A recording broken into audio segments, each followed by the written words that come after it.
You want to know what evil looks like? It doesn't wear a black cloak. It doesn't cackle in the shadows.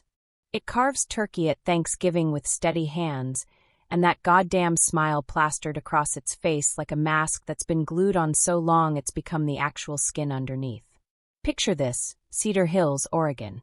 Thanksgiving dinner. The dining room is bathed in soft yellow light, the kind that's supposed to make everything feel warm and safe and normal. Steam rises from the turkey in delicate spirals. Conversations are happening around the table, that comfortable hum of family gatherings. The carving knife glides through the skin with this unnerving precision, cutting clean through flesh and bone like it's the most natural thing in the world. She pauses, just stops mid-motion, looks directly at me with that smile, too calm, too controlled, too knowing, and says it. Actually says it out loud while everyone can hear. Thanks to your miscarriage, our family line remains exactly the way it should. The air thins. The oxygen literally seems to drain from the room. Someone's fork drops and clatters against china, the sound echoing like a gunshot in the sudden silence. The clock on the wall ticks too loudly, each second hammering into my skull. Someone shifts in their chair. I can hear the wood creak, like they're trying to escape the moment without actually standing up and making it obvious they heard what we all just heard. I feel my breath lock in my chest. My knuckles go white under the table, gripping the edge so hard I think I might splinter the wood. And her tone, God, her tone, there's nothing in it that suggests grief. Not even a shadow of sadness. Just relief. Pure, undiluted relief. And I'm sitting there with 3 questions exploding in my brain like grenades. Why relief? Why say this now? And what the hell is she protecting? But let me back up. Let me tell you how we got here, because this didn't start at Thanksgiving. This started 3 months earlier, in a hospital room that smelled like disinfectant and despair. It was a gray morning at Portland General Hospital. Rain streaming down the windows in those thick, endless sheets that make Portland winters feel like drowning above water. I'm lying in that hospital bed after losing the baby, sudden, violent, devastating. My body still aches from it. My heart feels like someone reached in and hollowed it out with a spoon. She enters the room. My mother. Perfectly composed. Not a single strand of hair out of place. No smeared mascara, no hurried breathing, no red-rimmed eyes from crying in the car on the way over. Nothing. Her questions, and I'll never forget this, her questions don't focus on me. Not on my pain, not on what I'm going through, not on whether I'm okay. She asks about policy, about timing, about documentation. Like I'm a business transaction that went sideways and now needs to be properly filed away. She walks over to the window, and with these precise, methodical movements, she adjusts the blinds. Straightens them. Makes them perfectly aligned, symmetrical. Like someone resetting a stage. Like she's arranging the set for the next act, and needs everything in its proper place. I'm lying there bleeding grief from every pore, and she's fixing blinds. That's when I should have known. That's when every instinct in my body should have screamed at me that something was fundamentally broken in this woman. But you don't want to believe it, do you? You don't want to accept that your own mother could look at your devastation and see opportunity. 6 weeks later, I'm in my father's office. Downtown Portland. One of those cold corporate spaces with glass walls and modern furniture that looks expensive but feels empty. I've brought documents, insurance papers, medical records, all the administrative aftermath of loss that nobody prepares you for. There's a new biometric safe installed in the corner. Top of the line. The kind that costs thousands. She's standing beside it with her hands folded in front of her like she's posing for a portrait, saying it's to keep family affairs organized. Organized. That word. Like our family is a filing system that needs optimization. My father won't look at me. He keeps glancing away, eyes darting to the window, to his desk, to the floor, anywhere but my face. Like he's holding a secret behind his tongue, and if he makes eye contact, it'll come spilling out and he won't be able to stop it. I feel this pressure in my chest. Not emotion, I mean something physical, tight, like someone's wrapped steel bands around my ribs and they're slowly, incrementally tightening them. Making it harder to breathe. Making it harder to think. She talks about security. about protecting assets, about making sure everything is properly documented for the future. And I'm standing there wondering why the future suddenly needs so much protecting. A month before Thanksgiving, there's a backyard gathering. Fall barbecue. Flags strung along the fence, fluttering in that crisp Oregon autumn air.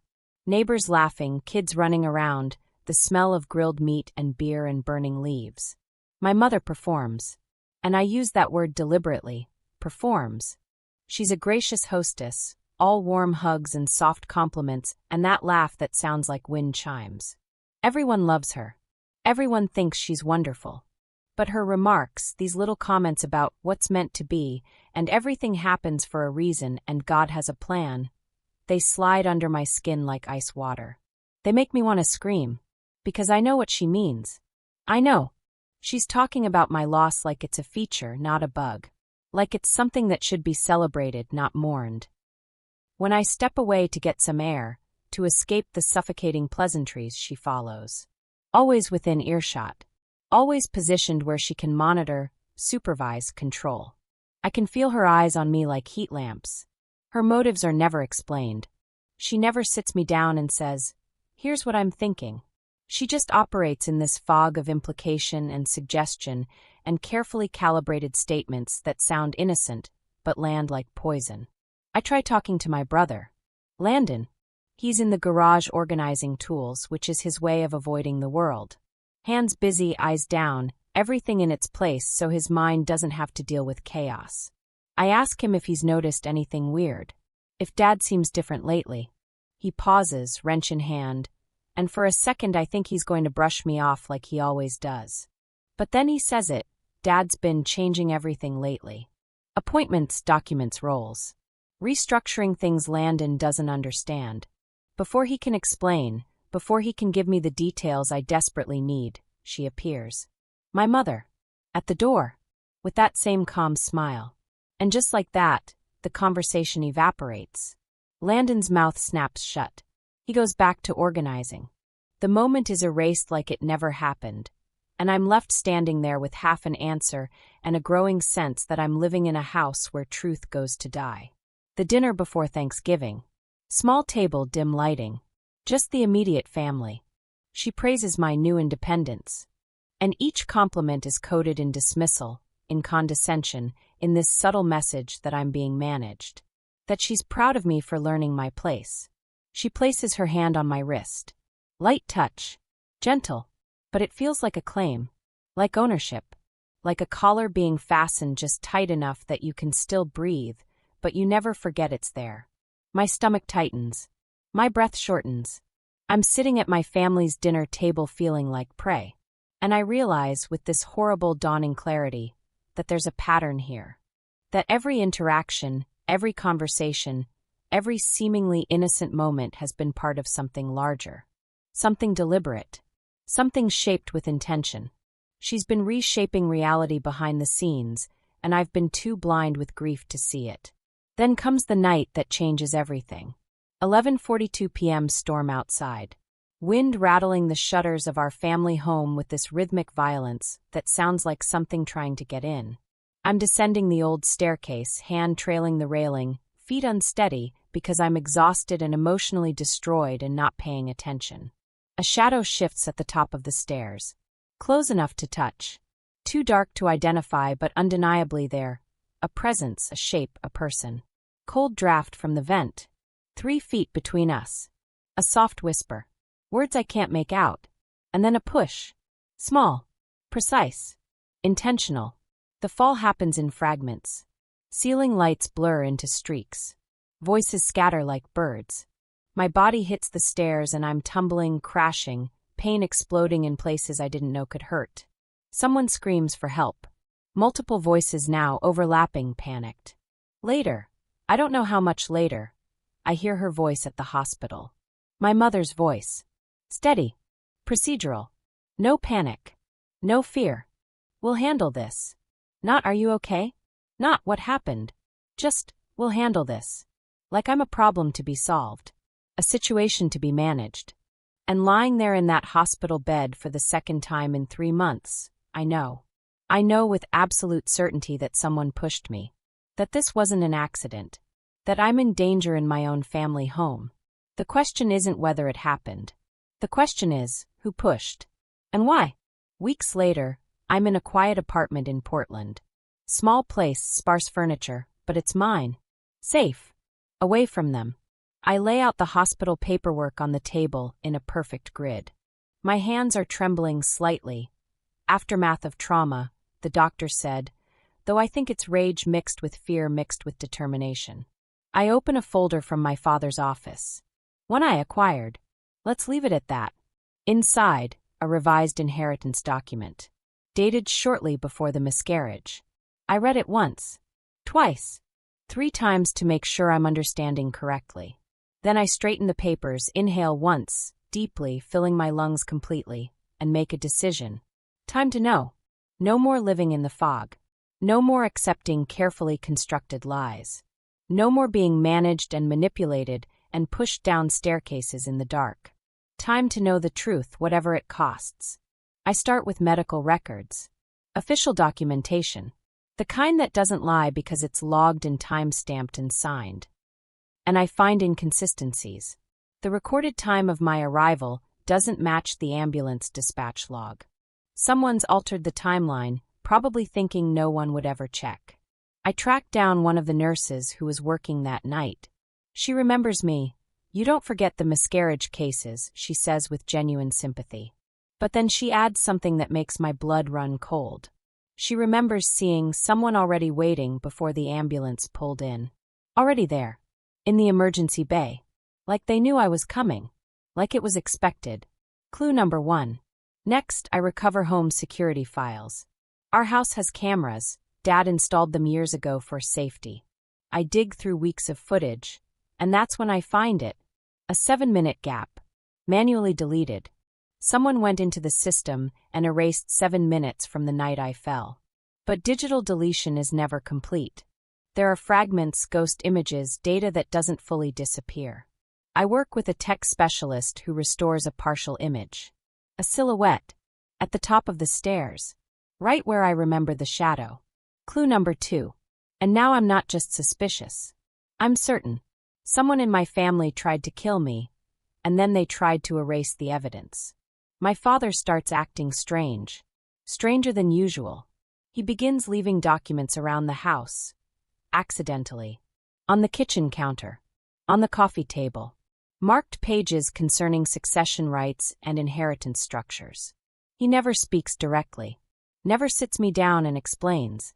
Just watches me with these tired, guilty eyes that say everything his mouth won't. He's trying to help me, I realize. In his cowardly, passive way. He knows what's happening, and instead of confronting it, instead of protecting me like a father should, he's leaving breadcrumbs and hoping I'll figure it out myself. It makes me sick, but I take the breadcrumbs. I follow them. I go to the Multnomah County office. Public records. Business filings. All the bureaucratic paper trails that families leave when they're moving money and assets around. And there it is, new succession paperwork naming me as primary heir. Recent filings. Contradicting everything my mother has been saying about family structure and inheritance flow. I'm not peripheral. I'm central. I'm the one who inherits the bulk of the estate. Or rather, I was. Until the miscarriage. Until my bloodline ended. Until I became expendable. Clue number 3. The pattern is becoming crystal clear, and it's more horrifying than I imagined. My sister Riley helps next. Sweet, quiet Riley, who I thought was oblivious to all the family darkness. She hands me screenshots. Old messages from Landon. Panicked texts sent the night of my fall. He texted someone, we can't tell who because the number's disconnected, and the message says, "If she keeps digging, everything collapses." Everything collapses. Not if she finds out. Not if she learns the truth. But if she keeps digging. Like I'm excavating something that was supposed to stay buried. Like I'm threatening the foundation of whatever structure they've built on lies. Clue number 4. I want to scream. I want to drive back to that house and shake Landon until his teeth rattle, and demand he tell me everything. But I stay methodical. Systematic. Because rage without evidence is just noise. I take everything to the authorities. A detective reviews the file. Older guy, seen everything, doesn't react to much anymore. But even he pauses when he goes through my timeline. He doesn't speak for a long time. Just reads, cross-references, makes notes. Finally, he looks up at me and asks one question. Who benefits most if you're gone? That's when it clicks fully into place. The whole ugly picture. My mother. She benefits. With me dead or incapacitated, with my bloodline ended, the inheritance flows differently. Assets she thought would skip her generation suddenly become accessible. Control she's been craving for decades suddenly becomes possible. She didn't just want me to lose the baby. She wanted me to lose everything, including my life. But she's not done. Even as I'm building the case, even as the investigation intensifies, she's moving behind the scenes. Financial restriction paperwork filed. My access to family accounts blocked. Legal motions submitted. Her emails read like corporate memos, cold, precise, strategic. She's fighting back, and she's good at it. Decades of manipulation have taught her how to move through systems, how to use law and bureaucracy as weapons. She blocks access, seals accounts, creates paper trails that make me look unstable, unreliable, emotionally compromised. But here's what she doesn't understand. I learned methodical thinking from somewhere. I learned patience. I learned how to wait and plan and execute with precision. I learned it from watching her. The Financial Crimes Unit takes interest. Inheritance irregularities plus deleted footage plus inconsistent statements equals federal jurisdiction. Suddenly, it's not just my word against hers. It's investigators and forensic accountants and people who specialize in unraveling exactly this kind of family corruption. And the web she's woven, so careful, so intricate, starts to unravel. The reckoning happens in a government office meeting room. Fluorescent lights humming overhead. Papers spread out across a cheap conference table. She enters wearing a steel gray suit. Composed. Hair perfect. That same calm smile. Her voice is reasonable as she talks about misunderstandings and miscommunications and family stress. The investigators present the timeline. Cold. Precise. Every piece of evidence laid out in chronological order. Landon arrives last. Guilt is pouring off him like sweat. You can smell it. His hands shake. He admits involvement in asset manipulation. Admits helping her restructure documents. Admits knowing about the plan. My mother stays silent. Just one blink too long when they mention the stairs. One micro-expression that gives everything away to people trained to watch for it. No yelling. No dramatic collapse. No tearful confession. Just the truth sitting between us like a sealed box finally opened. And vindication, God, vindication is heavy. It's not triumphant. It's not satisfying in the way you'd think. It's just heavy and sad and exhausting. Because I was right. I was right about everything. And being right means my mother tried to kill me for money. Recovery doesn't happen overnight. It doesn't happen in montages with uplifting music. It happens in slow, grinding increments at Trillium Lake in the early morning when the cold wind brushes over the water, and I can finally breathe without my chest tightening. I walk the trail. Hands steady now. No more trembling. I restore old furniture at a community workshop, sanding, varnishing, rebuilding. Slow, grounding work that requires focus and patience and produces something tangible. Something real. Legal updates arrive quietly through my lawyer. Father stepping down from family business. Mother under criminal review. Landon in mandated treatment. I rebuild a simple life. Night walks through the neighborhood. Warm meals cooked slowly. Small routines that feel like mine instead of performed for someone else's benefit. One evening, Riley joins me at the lakeshore. We don't talk. Don't need to. Just share silence while the sun sets and the water ripples and the world feels, for the first time in months, like something other than a trap. I think about what manipulation teaches versus what truth restores. How lies can hold a family together for years until they can't anymore. How the thing you think is protecting you might actually be killing you slowly. And I think about home. Not the house where I was pushed downstairs, not the dining room where cruelty was served alongside turkey. But this quiet, this truth, this hard-won peace. Home.